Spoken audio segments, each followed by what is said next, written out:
BrightRock believes that with every change in life comes opportunity. The World Economic Forum puts change, its challenges and its opportunities on a global stage.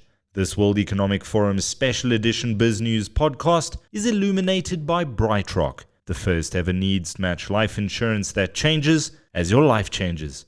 South Africa, as you may or may not know, has a rather interesting position on the war in Ukraine, opting not to call it a war, saying that the country would prefer to stay neutral. What is your message to South Africans? And I must say, the position of the South African government the sentiment isn't shared by all South Africans by any means. What is your message to South Africans who think South Africa shouldn't be sitting on the fence? Is there room for neutrality in what is definitely a war? I cannot understand how one can stay neutral if it's the war of the world and anti-world, if it's the war of humanity and anti-humanity.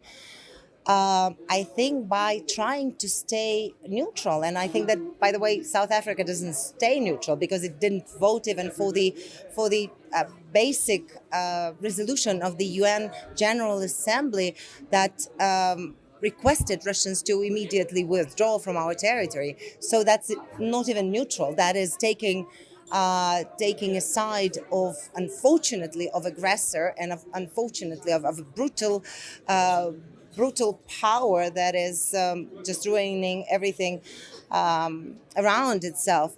So staying neutral between evil is good. That means that South African government is supporting evil today. And that, for us, it's difficult to grasp. It's, I think, rather impossible to grasp. I think also part of the problem is also some of the propaganda machinery that has reached out also and sucked in to South Africa.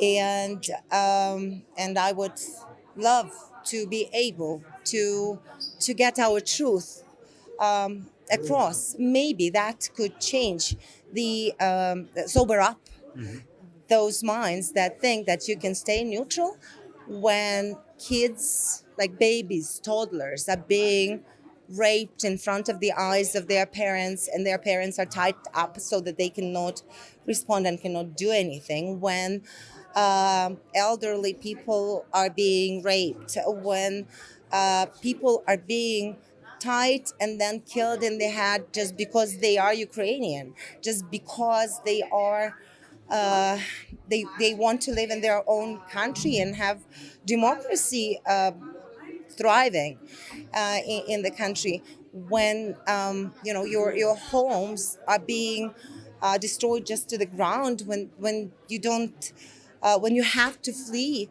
We have more than 5 million Ukrainians who have already left the country temporarily, I hope, as refugees, and that we will regain our territories and regain our possibility for them to come back. But also, there are almost 9 million Ukrainians internally displaced. So this is a huge number of souls, of fates, of families. I think it's impossible to shy away from this war. And even here, sometimes people are calling it either conflict or crisis, and I do feel the responsibility to jump in immediately to say that it's important to call a spade, that it's important to clearly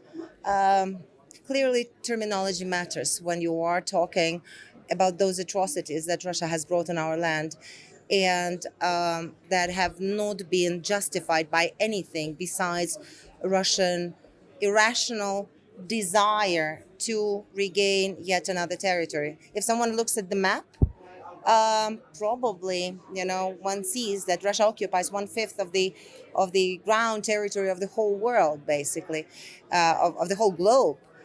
And 85% of the lands are not mastered there in Russian Federation. So it's not about even land, not about the people. It's about trying to to come to terms with their sick understanding of the history, where they believe that Ukrainians do not exist. I am the living example of Ukrainian that does exist, and there are plenty of us. And we have been fighting this war for centuries. You have to understand, it didn't come now. You are still tuned in to the World Economic Forum's special edition BizNews podcast, illuminated by BrightRock, the first ever needs-match life insurance that changes as your life changes. In 30s of 20th century, Russian Federation, not as a Russian Federation, but a Soviet machinery, was so angry with Ukrainians who had this free spirit that they organized a artificial famine on our territory. And about 10 million Ukrainians then, from artificial famine in the center of Europe during the Soviet times, died of hunger on the most fertile land in the whole European continent, even in the world.